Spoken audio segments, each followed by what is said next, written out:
sebelum kita memulai kegiatan kita hari ini, mari kita berdoa sebelum melaksanakan. Berdoa menurut agama dan kepercayaan masing-masing. Berdoa mulai.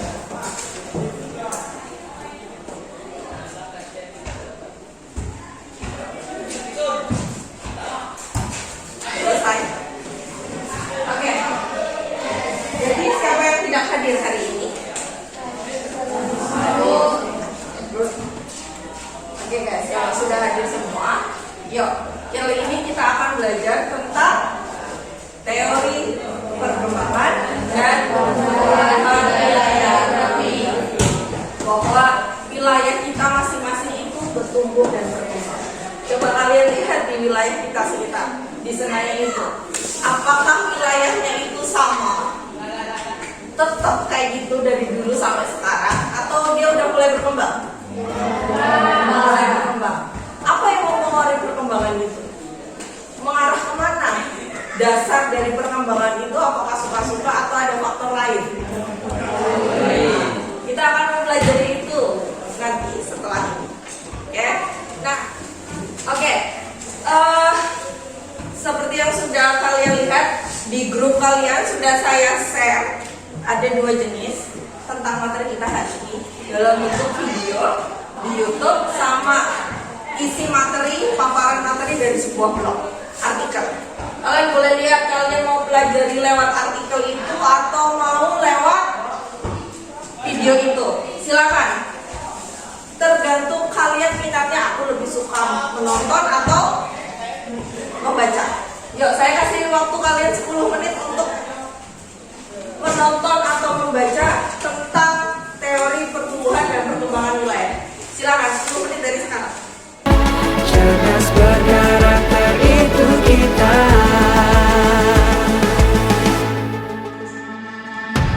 Beriman dan bertakwa pada Tuhan yang Maha Esa. Berakhlak mulia, berkebinekaan global kita. Oke, sudah ditonton dan sudah dibaca semua materi kita hari ini? Sudah paham? Sudah. Kira-kira teori perkembangan dan pertumbuhan wilayah yang akan kita pelajari di sesi kali ini itu ada berapa teori? 3, yaitu teori polarisasi ekonomi, untuk pertumbuhan dan tempat sentral. Oke, yuk, saya sudah bagi kelompoknya sesuai itu juga yang sudah kita sepakati sebelum itu, bahwa ada yang bertindak yang mengambil teori polarisasi, ada yang mengambil teori pertumbuhan, dan ada yang mengambil teori tempat sentral. Jadi masing-masing kelompok kalian memiliki keahlian masing-masing teori tersebut. Oke? Oke, silakan kalian bergabung dengan kelompok-kelompok yang sudah kita tentukan di awal. Mulai.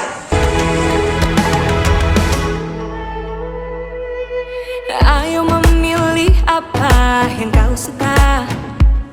Merdeka belajar wujud yang nyata.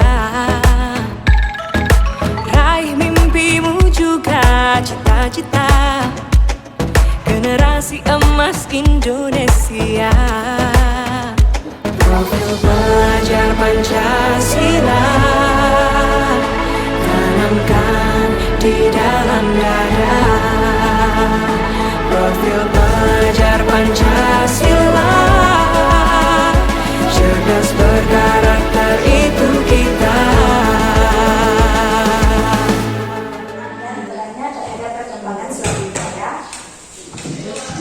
Teori polarisasi ekonomi yang dikemukakan oleh Gunnar Myrdal menyatakan bahwa setiap daerah memiliki pusat pertumbuhan yang menjadi daya tarik. Perkenalkan, kami dari kelompok hijau.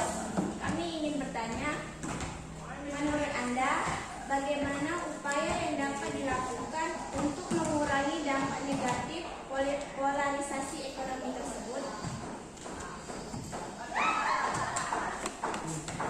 Baiklah, kami akan menjawab pertanyaan dari kelompok hijau. Assalamualaikum warahmatullahi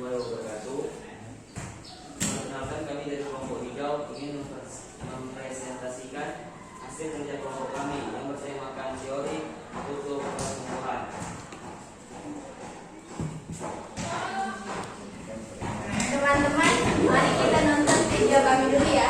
Iya.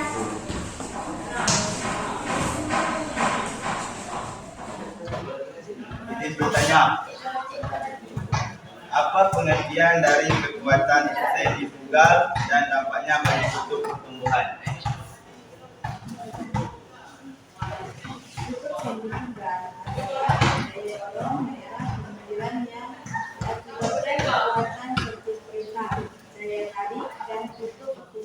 Jadi bertanya, kami dari kelompok biru ingin bertanya, apakah kutub pertumbuhan dan polarisasi ekonomi mempunyai keterkaitan dalam konteks persebaran keuangan? Baiklah, kami akan menjawab pertanyaan dari kelompok biru. Kutub pertumbuhan dan polarisasi ekonomi mempunyai keterkaitan dalam konteks. Kesimpulan dari saya, teori-teori perkembangan tersebut berbeda. Jadi itulah kesimpulan kita hari ini yang tadi sudah dipaparkan sama Karina, bahwa teori itu berbeda-beda dan belum tentu bisa diimplementasikan di negara kita. Oke, sebelum kita akhiri, oke, dari skala 1 sampai 10, seberapa paham kalian akan teori perkembangan tadi? 1 sampai 8. Terus ada yang masih 5? Tidak. Semuanya di atas 5 ya? Oke, di atas 5. Happy kalian? Semuanya paham? Oke, kalau semuanya paham dan tidak ada pertanyaan lagi, saya akhiri sampai sini. Assalamualaikum warahmatullahi wabarakatuh. Sampai jumpa di pertemuan selanjutnya. Assalamualaikum warahmatullahi wabarakatuh. Perkenalkan, kami dari kelompok hijau ingin mempresentasikan hasil dari kerja kelompok kami yang berjudul Teori Kutub Pertumbuhan. Teori kutub pertumbuhan menurut Perrock 1955 adalah pusat wilayah ekonomi yang abstrak dan memancarkan kekuatan sentrifugal serta sentripetal yang menarik. Selanjutnya, fungsi teori kutub pertumbuhan. Teori kutub pertumbuhan berfungsi untuk merenggangkan perkembangan ekonomi kota di suatu kawasan ekonomi yang luas dengan sumber daya yang menyebar. Teori pertumbuhan ekonomi ini bisa memaparkan perkembangan baik di negara perkembangan maupun negara maju. Apa sih sebenarnya teori kutub pertumbuhan tersebut?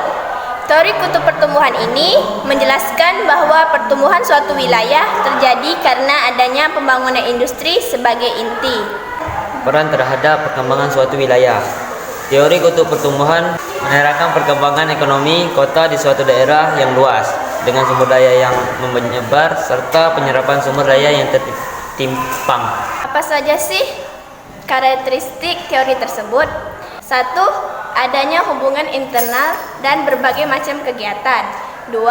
Hubungan internal menentukan dinamika sebuah kota. 3. Adanya efek pengendala atau multiplier effect. Dan 4. Adanya konsentrasi geografis. Selanjutnya ada contoh wilayah yang sesuai dengan kutub pertumbuhan. Contoh dari kutub pertumbuhan yang ada di Indonesia salah satunya adalah Malioboro.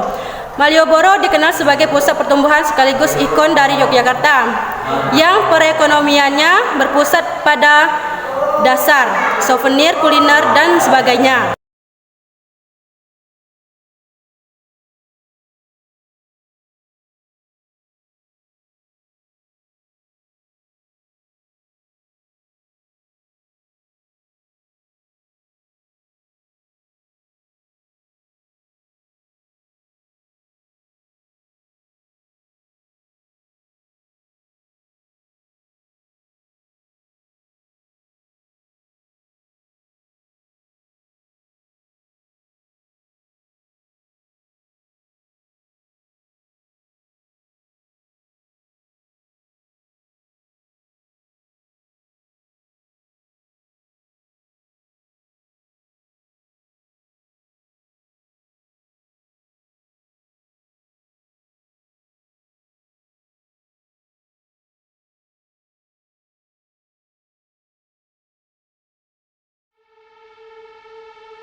Merdeka belajar wujud yang nyata.